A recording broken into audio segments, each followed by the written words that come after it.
In a time of a crisis like this, it's not outside of normal behavior to feel that there's some tension between the federal government and the states.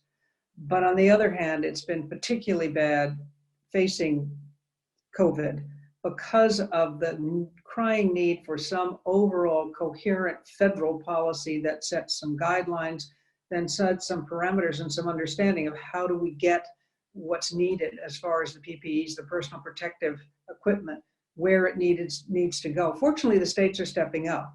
And as you know now, there are 3 Western states and a host of Eastern states, New York, New Jersey, Connecticut, Massachusetts, Pennsylvania, Delaware, and I think Rhode Island is the last one in that group on the East Coast, and it's California, Washington, and Oregon on the West Coast that are coming together to say, we recognize that a pandemic is not, the Mother Nature doesn't care about geopolitical boundaries, and that this is not something that can be confined by state lines. So we need to be sensible about how we come back and bring our economies back. There seems to be some feeling in Washington that somehow governors don't care about their state's economies, and believe me, they do, and they are running up huge deficits. They are terribly worried about it, and many states, unlike the federal government, have a balanced budget requirement in their constitutions. So they have got to respond. They've got to figure out how to do this and get their economies back, but they also recognize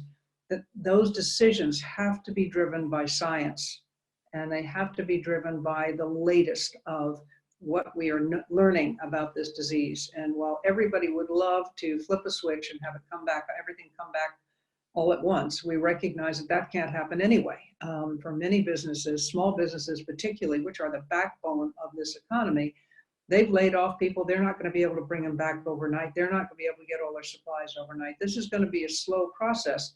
And until we get a better understanding of what's needed, it's going to be hard to bring it back, which is where you get into what, for instance, the governor of California, Gavin Newsom, has laid out a pretty comprehensive step-by-step plan of what he needs to see as they try to reopen the state.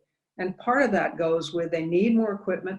They need to be able to test more to find those people that are starting to recover or have recovered.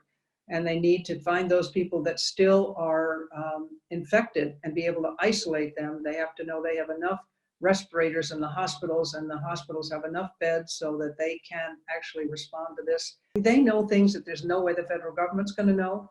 But on the other hand, it would be nice to have the federal government also say this is going to have to be a plan that comes up back incrementally. But here, and the federal government can help with this, here are the parts of the economy that are going to help us the most, and give some guidelines, because the government has access to resources, scientific resources, if it pays attention to science these days, to the scientific data that the individual states don't have. And that's what the states long for. They long for some kind of consistency because, as I said, they want to bring their economies back.